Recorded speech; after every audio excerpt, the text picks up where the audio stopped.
Welcome to this explainer. Today, we're diving headfirst into the massive wellness trend of turmeric to uncover what the clinical science actually has to say about it. You know, we hear a ton about so-called superfoods these days, and honestly, it's pretty easy to get swept up in all the slick marketing. But why is this specific bright yellow root suddenly absolutely everywhere? Well, today, we're going to rely on hard data, rigorous research, and clear science to figure out exactly how this ancient spice interacts with our very modern bodies. You've definitely seen it by now, right? It's in pricey lattes, those little wellness shots at the grocery store, literally everywhere. But we really need to ask, does it actually live up to all this modern hype? Sure, it's famous for that gorgeous golden color and centuries of traditional use, but suddenly it's the absolute star of the health aisle. Can it genuinely help with inflammation? Does it really support joint wellness? Or is it just a really flavorful placebo? We're going to answer those exact questions today. So, here is our roadmap for today. We'll start with the golden wellness trend, then define curcumin.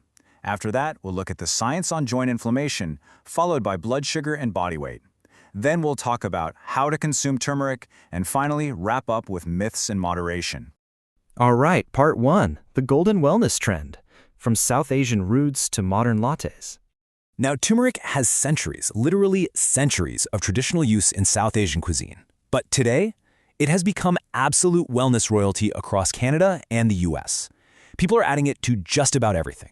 Comforting golden milk, high-octane wellness shots, morning smoothies, health-focused supplements, you name it. People really seek it out, especially when the weather gets cold, to support their immunity and just general well-being. But to really understand how it made this massive jump from a kitchen staple to a global wellness phenomenon, we kind of have to look at it on a molecular level. Moving right along to Section 2, defining curcumin, the magic behind the spice.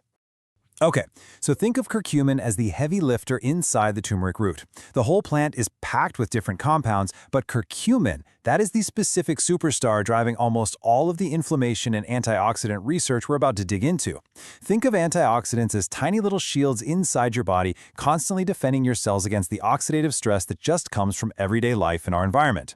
So, whenever the medical literature starts raving about healthy aging and recovery using turmeric, curcumin is the absolute star of the show. Section 3, Science on Joint Inflammation.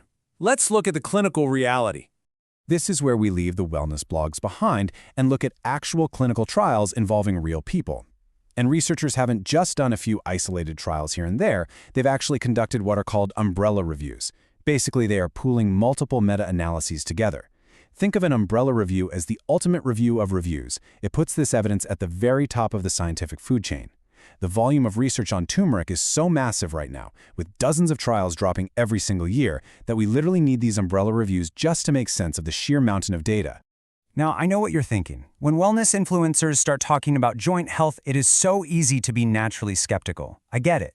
But this really highlights that we are looking at the absolute gold standard of science here. These aren't just wild observational guesses. The data we have on turmeric is highly rigorous, especially when we're talking about joint pain, which means the placebo effect has been completely accounted for.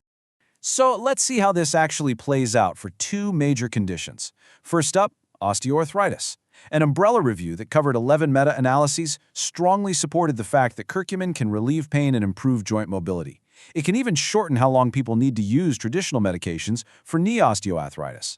In some cases, it worked just as well as painkillers, but without those awful, gut-injuring side effects. And it doesn't stop there. Looking at rheumatoid arthritis, a recent meta-analysis of over 500 patients found that curcumin was highly beneficial for reducing actual clinical symptoms and lowering systemic inflammation markers in the blood, like C-reactive protein. Oh, and here's a fun fact. Surprisingly, lower doses often worked just as well as the super high ones. All right, Section 4, blood sugar and body weight, because turmeric goes way beyond joints. The conversation around turmeric is so much bigger than just achy knees. Let's pivot over to metabolic health, where the data reveals some truly mind-blowing numbers.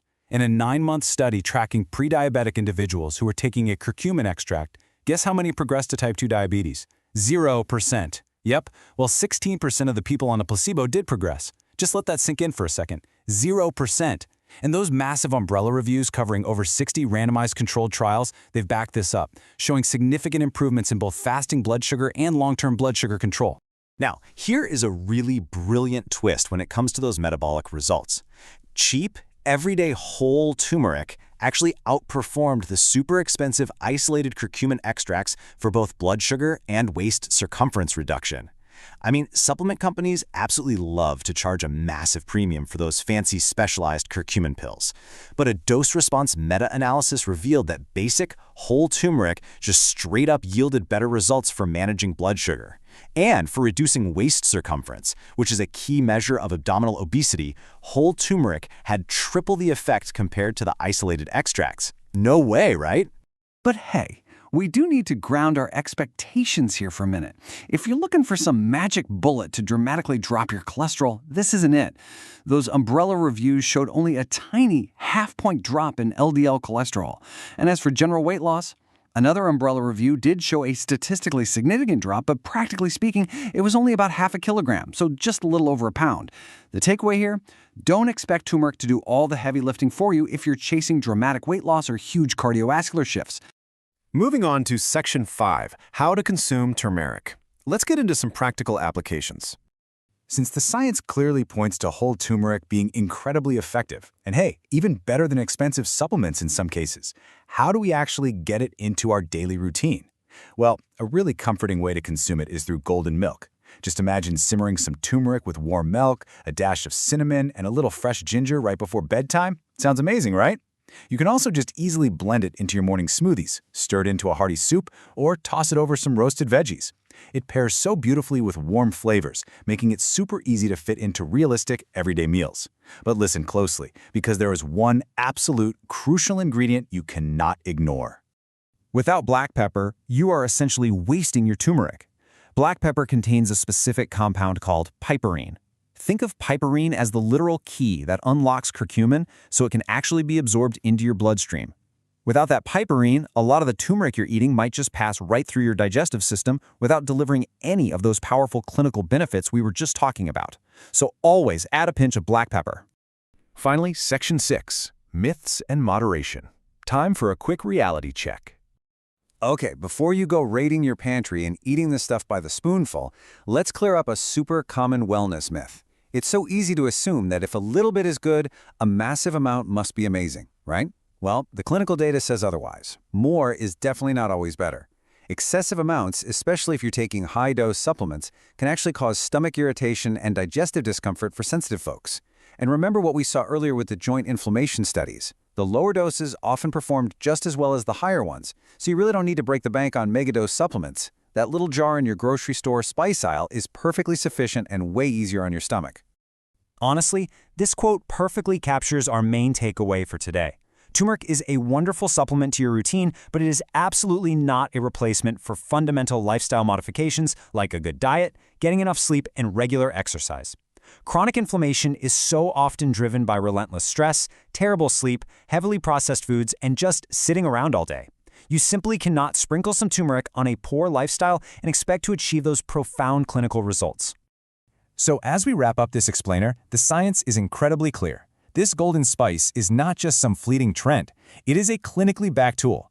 But the real question you have to ask yourself is this. Are you relying on a single superfood to mask bad habits? Or are you ready to let turmeric be the golden crown on top of an already healthy, balanced lifestyle? Thanks so much for joining me today to explore the fascinating science behind the golden spice.